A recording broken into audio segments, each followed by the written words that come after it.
হুকুম পালন করা। কার হুকুম? আল্লাহ। আচ্ছা, যদি জাহাঙ্গীর আলমের হুকুম আর আল্লাহর হুকুম দুইটা বিরোধ হয়, তাহলে কার হুকুম মানতে হবে? আল্লাহর হুকুম। বলেন কার হুকুম? আল্লাহর হুকুম। যদি আপনি জাহাঙ্গীর আলমের হুকুম মানেন, আপনি ইমাম সাহেব হইতে পারেন, খতিব সাহেব হইতে পারেন, জনগণ আপনারে মূল্যায়ন করবে না। হাদিয়া দিয়া জাহাঙ্গীর আলম আমাদের হুজুরদেরকে এমন অবস্থায় নিছিল যে ওই আপনার হাসিনা যখন চূড়ান্ত জুলুমের সময় শুরু করছে, সারা দেশে আন্দোলন হয়েছে। আমি গাজীপুরে একটা মাদ্রাসা করছিলাম, আমি ওখান থেকে আন্দোলনের ডাক দিছিলাম।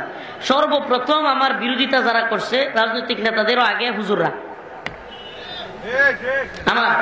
আমি বলছিলাম কেউ যদি না দাঁড়ায় আমি একলা দাঁড়াবো। কিন্তু আমি দেখছি যে সুবহানাল্লাহ, আমি যেটা পাইছি যে জাহাঙ্গীর আলম সিস্টেমে টাকাগুলো হুজুরদেরকে হাদিয়ার সিস্টেমে হোক কিংবা বেতন ভাতা বাড়ায় হোক, সিস্টেমে ওই হুজুরদেরকে তার আয়ত্তে নিয়ে গেছে। আমি ওই দিন বুঝতে পারছিলাম যে তার আয়ত্তে কিন্তু চলে গেছে এই লোকগুলো। সে চাইলে ওই হুজুরগুলো কথা বলবে, আর না চাইলে আন্দোলন জীবনও করবে না। ও প্রিয় আলেম সমাজ, জাহাঙ্গীর বাবার দরবারে গিয়া ঘুরঘুর করবার জন্য আপনাকে পাঠাই নাই। আপনি কষ্ট নিতে পারেন, এখন নতুন করে আরেক জাহাঙ্গীর বাবা বানাবেন না, বানায়েন না। শুনেন, বর্তমান সমাজের কালচারে তো বাজে হয়েছে, আলেমরা পর্যন্ত, সাধারণ মানুষ পর্যন্ত বিচারের জন্য নেশাকুর মদখুরের কাছে যায়। সমাজের দরবার করে বাটপার, মদখুর, জিনাকুর, পায়ের উপরে পা তুলে এমনি দরবার করতেছে। খায় নেশা করে, মদ খায়, নেশা করে, গাঁজা খায়, সুদ খায়, ঘুষ খায়, সবাই জানে। তারপরে সবাই মিলে দরবারে বসছে, ও পায়ের উপর পা তুলে আলেমদের সামনে বসে দরবার করতেছে। হঠাৎ করে ওমা, এক মেয়েকে তালাক দিয়ে ফেলছে ছেলে, এটা নিয়ে দরবার। হঠাৎ করে ফয়সালা হয়েছে যে ঠিক আছে, এটা তো সারাসারি হয়ে গেছে, শেষ। এমন সময় একটা বাচ্চা কান্না করতে শুরু করছে, ছোট বাচ্চা। নেতা বলতেছে, আরে ছোট বাচ্চারা কান্দে দিছে, এখন কেমনে এটা শেষ দেশ করি, আচ্ছা মিলাই দেন। আরে এটা তো 3 বার বলে ফেলছে ইসলামে তো শেষ, কিন্তু ওই জাহেল তো জানেই না এটা যে শেষ, আর জোড়া লাগানো যাবে না। ওই জাহেল কি বলতেছে, আরে ছোট বাচ্চারা কান্না করতেছে, এই সম্পর্কটাকে শেষ করা যায়, মিলাই দিচ্ছে।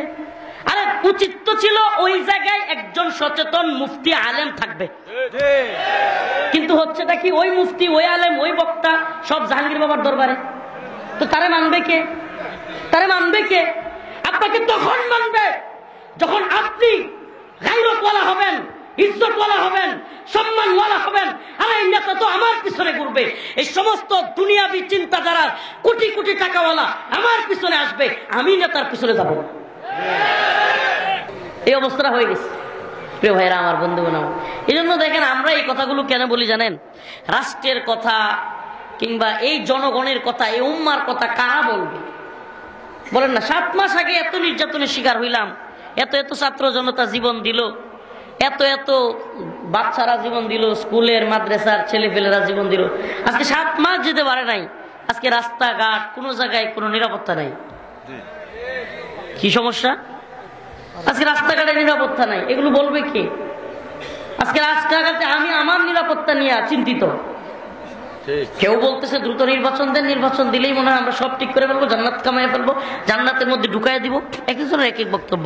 কেউ বলতেছে আমরা সংস্কার, শুনেন, কেউ বলতেছে আমরা সংস্কার করে উড়ায় ফেলবো, একেবারে সব সংস্কার করে ফেলবো। আমরা তো সব গোড়ার ডিম দেখতেছি, এই জাতি তো দেখতেছে অনেকদিন যাব। প্রিয় ভাইরা আমার, কথাগুলো কষ্টে বলতেছি, শুনেন।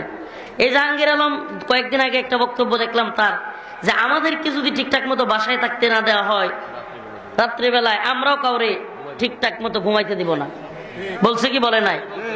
4 দিন আগে, আল্লাহ মাফ করুক, সাধারণ মানুষ তো আছেই, এই হুজুররা সহ এই জাহাঙ্গীর আলম রেলে নাচানাচি করে নাই? এই চাটুকারিতা চামচামি করে একজন রাজনৈতিক নেতাকে এমন স্বৈরা শাসক কিংবা জালিম পর্যায়ে আপনি আমি উঠাই দিছি। দেখেন, আপনার এই কথা বললেও আমি বলবো, আপনার ভালো লাগলেও বলবো, না লাগলেও বলবো। আমি এমন মানুষ, কেউ আইসা ঠেলাইলেও বলবো, কেউ আইসা বারণ করলেও বলবো, কেউ ঠিক বললেও বলবো, না ঠিক বললেও বলবো। শুনেন, আমি গাজীপুরে নিজে বক্তব্য, আমার মাদ্রাসা বন্ধ করে দেওয়া হয়েছে। এই যে ওয়ারলেস গেটে আমার মাদ্রাসা ছিল, আমি আন্দোলনে গেছি, এই জন্য আমার মাদ্রাসা তালা মেরে দেওয়া হয়েছে, আমাকে কারাগারে নেওয়া হয়েছে। এগুলো জানে না মানুষ? গাজীপুরের উলামায়ে কেরাম জানে না? প্রিয় ভাইরা আমার, বন্ধুগণ আমার, এই জন্য বলি, শুনেন, কথা মনে রাখতে হবে। আমাদের সমাজ, আমাদের রাষ্ট্র, আমাদের পুরো পৃথিবী যদি ঠিক হতে হয় আগে আমাদের নিজেদের ঠিক হইতে হবে। আল্লাহ পাক বলেন ইন্নাল্লাহা লা ইউগাইয়িরু মা বিকাউমিন হাত্তা ইউগাইয়িরু মা বিআনফুসিহিম, ততক্ষণ পর্যন্ত কোন জাতিকে আল্লাহ পরিবর্তন করেন না যতক্ষণ না সেই জাতি পরিবর্তন হয়। তা জাতির পরিবর্তন কি? জাতির পরিবর্তন হওয়ার মানে কি? জাতি দেখতেছে এই বিগত 50 বছরে, আপনারা যারা মুরব্বী আছেন দেখা শেষ, আমাদেরও 15-20 বছর যাবত আমরাও দেখতেছি এই দল বলেন ওই দল বলেন, এটা জাস্ট আমি দল করি, আমি এই দলের পক্ষে বলি, ব্যাস আমি এটা বলতেই পারি, আমি এটা বলতেই পারি। কিন্তু বিশ্বাস করেন বা না করেন এটাই সত্য যে এই দল আর ওই দল, এই সংস্কার আর ওইটা যাই বলেন, শান্তি মুক্তি কামিয়াবি পাইতে হলে কোরআন সুন্নাহ অনুযায়ী রাষ্ট্র ব্যবস্থা পরিচালনা করতে হবে। আজ হোক কাল এটা বুঝবেন। আপনি সমাজে বসবাস করেন না, আপনার নিজের যখন নিরাপত্তা থাকবে না, আপনার সন্তানের যখন নিরাপত্তা থাকবে না, তখন আর দলের দালালি চলবে না। তখন আপনিও চিন্তা করবেন হাই হাই কি হচ্ছে, এখন তো আমার দলই ক্ষমতায়, কিন্তু হয়েছেটা কি? আমার সরকারি ক্ষমতায়, হচ্ছেটা কি? বুঝবেন তখন।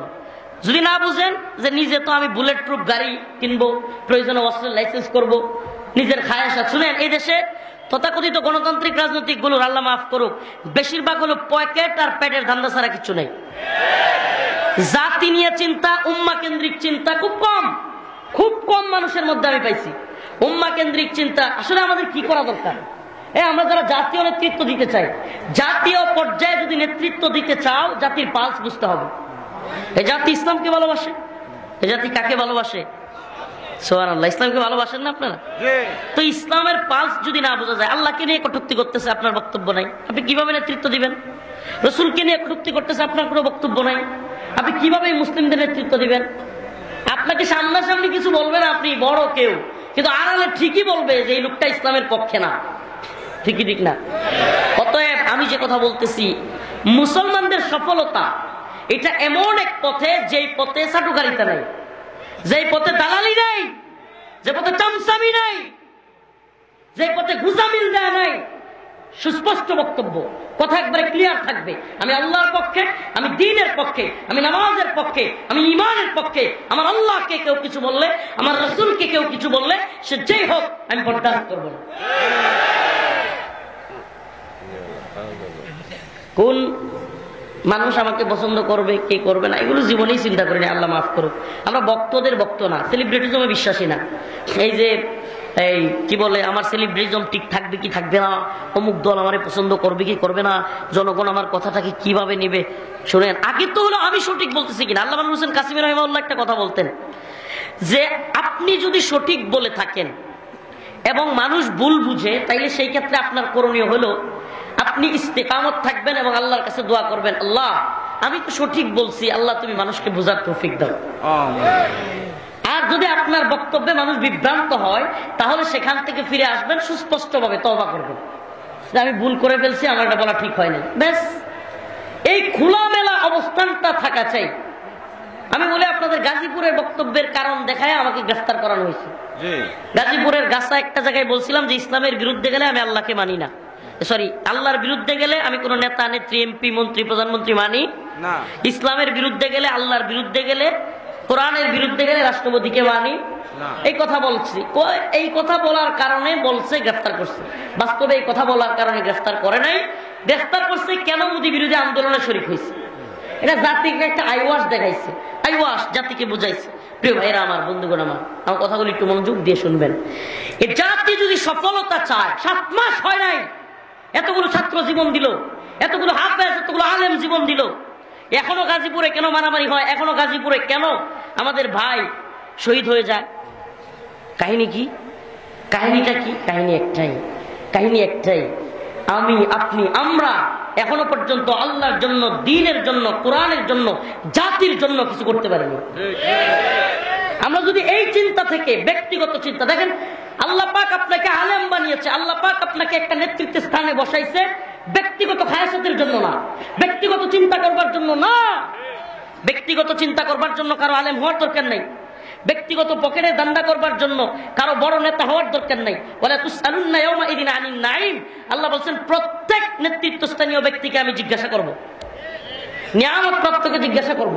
কি জিজ্ঞাসা করবে আল্লাহ? আপনি কি আপনার অধীনস্থদের সাথে সঠিক ব্যবহার করলেন কিনা? আপনি কি আপনার অধীনস্থদের সাথে ইনসাফ করলেন কিনা? আপনি কি আপনার অধীনস্থদেরকে কোরআনী শিক্ষা দিলেন কিনা? আপনি কি আপনার অধীনস্থদেরকে খাদ্য, পানীয়, বস্ত্র এগুলোর ব্যবস্থা করলেন কিনা? প্রত্যেকটা ব্যাপার। আজকে 7 মাস আগে যারা আমরা এসব কথাবার্তা বলেছি, আজকে কি জবাব দিব? ওমর রাদিয়াল্লাহু আনহু বলতেন, সুদূর ফুরাত নদীর তীরে একটা কুকুরও যদি না খায় মারা যায়, আমি উমর আল্লাহর কাছে কি জবাব দিব? তো 7 মাস এত জাতির রক্ত, গাম, শ্রম, আন্দোলন সব দিয়া আমরা রিমান্ডের নির্যাতন, জেল, জুলুম, মামলা, হামলা সব স্বীকার করে হাসিনার পতন ঘটে আরেকটা সরকার গঠন করলো, আসলো। 7 মাস যেতে পারে না, আমার বোন কেন দূষিত হচ্ছে? আমার মা কেন দূষিত হচ্ছে? গাজীপুরের রাস্তাঘাটে কেন বের হওয়া যায় না? কেন বের হওয়া যায় না? আপনি যে আপনার বেতন নিচ্ছেন, আপনি প্রশাসনে চাকরি করতেছেন, আপনার দায়িত্ব তো ছিল আপনি এই রাষ্ট্রের জনগণের নিরাপত্তা দেয়া। প্রিয় ভাইরা আমার, বন্ধুগণ আমার, আজকে এই যে নিরাপত্তা ব্যর্থতা, এই যত কিছু দেখছেন, বুঝেন বা না বুঝেন, সামনে ঠিকই বুঝবেন যে হুজুররা কি বলতো। সুবহানাল্লাহি ওয়া বিহামদিহি। সকল রাজনৈতিক নেতা বলেন কিংবা সাধারণ মানুষ সবাইকে বলি, ভাই কোরআনের কথা ভালো নাও লাগতে পারে, কিন্তু কিছু করার নাই। আজকে হোক কালকে হোক বুঝবেন, এই দল ওই দল বদলা বুদ্ধি হইতেই থাকবে, শান্তি মুক্তি কামিয়াবি আসবে না কোরআনের পথে যতদিন আমরা ফিরে না যাব। এই পথ কোনটা? রাষ্ট্র ব্যবস্থায় কোরআন সুন্নাহ আমাদের লাগবেই। রাজি আছেন ইনশাআল্লাহ? হুয়াল্লাযী আরসালা রাসূলাহু বিল হুদা ওয়া দীনিল হক লিইয়ুযহিরাহু আলা দ্বীনি কুল্লি। আল্লাহ বলতেছেন যে এই দ্বীনকে আমি সমস্ত দ্বীনের উপর বিজয়ী করবার জন্য পাঠাইছি। সুবহানাল্লাহ, সুবহানাল্লাহ। এই দ্বীনকে আমি সকল দ্বীনের উপর কি করার জন্য পাঠাইছি? বিজয়ী করবার জন্য পাঠাইছি। ও প্রিয় আলেম সমাজ, জাহাঙ্গীর বাবার দরবারে গিয়া ঘুরঘুর করবার জন্য আপনাকে পাঠাই নাই। আপনি কষ্ট নিতে পারেন, এখন নতুন করে আরেক জাহাঙ্গীর বাবা বানাবেন না, বানায়েন না। শুনেন, বর্তমান সমাজের কালচার এত বাজে হয়েছে, আলেমরা পর্যন্ত, সাধারণ মানুষ পর্যন্ত বিচারের জন্য নেশাকুর, মদখুরের কাছে যায়। সমাজের দরবার করে এক বাটপার, মদখুর, জিনাকুর, পায়ের উপরে পা তুলে এমনি দরবার করতেছে। খায় নেশা করে, মদ খায়, নেশা করে, গাঁজা খায়, সুদ খায়, ঘুষ খায়, সবাই জানে। তারপরে সবাই মিলে দরবারে বসছে, ও পায়ের উপর পা তুলে আলেমদের সামনে বসে দরবার করতেছে। হঠাৎ করে ওমা এক মেয়েকে তালাক দিয়ে ফেলছে ছেলে, এটা নিয়ে দরবার। হঠাৎ করে ফয়সালা হয়েছে যে ঠিক আছে, এটা তো সারাসারি হয়ে গেছে, শেষ। এমন সময় একটা বাচ্চা কান্না করতে শুরু করছে, ছোট বাচ্চা। নেতা বলতেছে, আরে ছোট বাচ্চারা কান্দে দিছে, এখন কেমনে এটা শেষ দেশ করি? আচ্ছা মিলাই দেন। আরে এটা তো 3 বার বলে ফেলছে, ইসলামে তো শেষ, কিন্তু ওই জাহেল তো জানেই না এটা যে শেষ, আর জোড়া লাগানো যাবে না। ওই জাহেল কি বলতেছে, আরে ছোট বাচ্চারা কান্না করতেছে, এই সম্পর্কটা কি শেষ করা যায়? মিলাই দিচ্ছে। আরে উচিত তো ছিল ওই জায়গায় একজন সচেতন মুফতি আলেম থাকবে, কিন্তু হচ্ছেটা কি, ওই মুফতি, ওই আলেম, ওই বক্তা সব জাহাঙ্গীর বাবার দরবারে। তো তারে মানবে কে? আপনাকে তখন মানবে যখন আপনি গায়রতওয়ালা হবেন, ইজ্জতওয়ালা হবেন, সম্মানওয়ালা হবেন। আরে এই নেতা তো আমার পিছনে ঘুরবে, এই সমস্ত দুনিয়াবি চিন্তাধারা, কোটি কোটি টাকাওয়ালা আমার পিছনে আসবে, আমি নেতার পিছনে যাব না।